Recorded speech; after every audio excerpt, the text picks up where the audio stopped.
Okay అన్న. RTC అధికారులకు నేను విజ్ఞప్తి చేస్తా ఉన్నా, దయచేసి ఈ ఫ్రూట్ మార్కెట్ పైన వీళ్ళ వెండర్స్ పైన దౌర్జన్యం చేయొద్దండి. ఇది మీ జాగీర్ కాదు. బస్టాండ్ అంటేనే బస్టాండ్లో బతికేది ఆటో డ్రైవర్లు.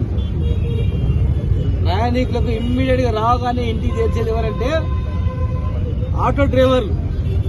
తర్వాత బస్టాండ్లో దిగంగానే బంధువుల ఇళ్లకు లేకపోతే హాస్పిటల్కు పోవాలంటే పనులు తీసుకొని పోతారు. నీడది. ఊర్లలోకి పోయేటప్పుడు కూడా ఇంటికి పనులు తీసుకొని పోతారు. గ్రామాల్లో పనులు దొరకవు, అట్టి పనులు దొరకవు, ఆపిల్ పనులు దొరకవు. ఊర్లలో ముసలోళ్ళు కానీ పిల్లలు కానీ ఎవరైనా రోగులు కానీ ఉంటే విలేజ్లలో బస్టాండ్ దగ్గర కొనుక్కొని అగ్బల కొనుక్కొని పోతారు. వాళ్ళు చాలా అగ్బలు దొరుకుతాయి ఇక్కడ. ఏ అరటి పండ్ల వ్యాపారి కోటీశ్వరుడు కాలే ఇక్కడ.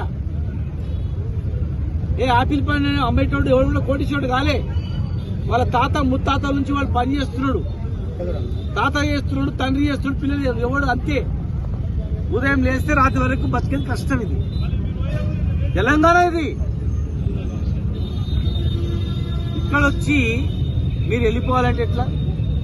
నేను మీడియంగా చెప్తున్నా, ఇది గమనించే శాశ్వతంగా వీళ్ళకు ఉండాలని చెప్పి additional collector local body Tejas power ఇప్పుడు కలెక్టర్గా ఉన్నాడు అతను కూర్చొని వీళ్ళందరూ కూడా 80 షాపులు డిజైన్ చేయించి మనమే షాప్స్ కట్టి సోలార్ పైన ఫినిషింగ్ చేయించి ఒక లైట్ చిన్న ఫ్రిడ్జ్ ఇచ్చి మనం ఉచితంగా వీళ్ళకు షాపులు ఇవ్వాలని చెప్పి 80 షాపులు ప్రపోజ్ చేస్తున్నాయి.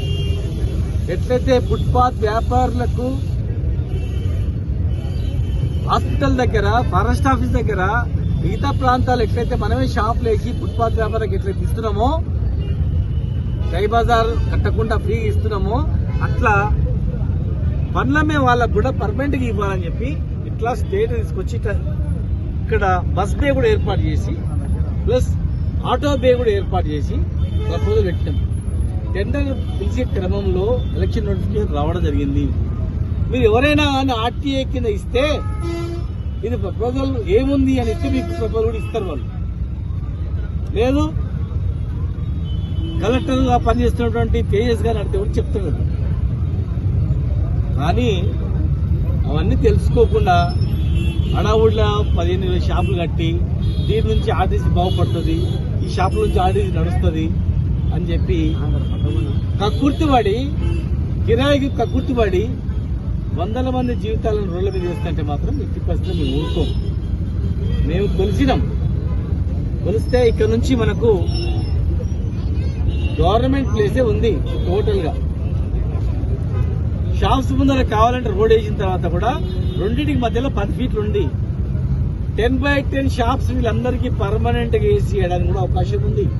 మేము అదే ప్రపోజల్ ఉంది. మరి 2.5 కోట్లతో మేము చేసిన ప్రపోజల్ మీరు చూడండి. దయచేసి ఏదో మాకు పేరు వస్తుందని చెప్పి కక్ష సాధింపు చేయకండి. పేదోళ్ళ మీద ప్రతాపం చూపకండి దయచేసి. దాదాపు 100 మంది ఫుట్పాత్ వ్యాపారులు గౌరవంగా బతకాలని షాపు, సోలార్ లైటు, ఫ్యాన్ కూడా ఇప్పించి పెట్టాం. మనం తినే పండ్లు, మన ఆరోగ్యం గురించి తినే పండ్లు మనం ఆరోగ్యంగా ఉండాలంటే వీళ్ళ షాప్స్ హైజీనిక్ ఉండాలని మేము డిజైన్ చేసినాం. దాన్ని రాష్ట్రంలోనే ఇక్కడ కట్టినటువంటి ఫుట్పాత్ వ్యాపారం కట్టిన షాప్స్ మోడల్ అది. చాలా మంది ఇక్కడ చూసిపోయి అక్కడ కట్టింది షాప్స్. సేమ్ ఫ్రూట్ మార్కెట్ కూడా ఇట్లా ఉండాలని చెప్పి ప్లాన్ చేసినాం. ఇది తీసుకుపోయి ఎక్కడో శ్రీనివాస్ కాలనీలో, ఎనుగొండల్లో పెద్ద బంగ్లా కట్టించి ఇస్తే ఎవడు కొంటున్నాడు ఇవి పనులు. బస్ స్టాండ్ లో పోయడం కొంటాడు ఎవడన్నా. దిమాగ్ ఉండదు కదా. ఇది తీసుకుపోయి షిఫ్ట్ చేసి ఎవడు కొంటాడు పోయి.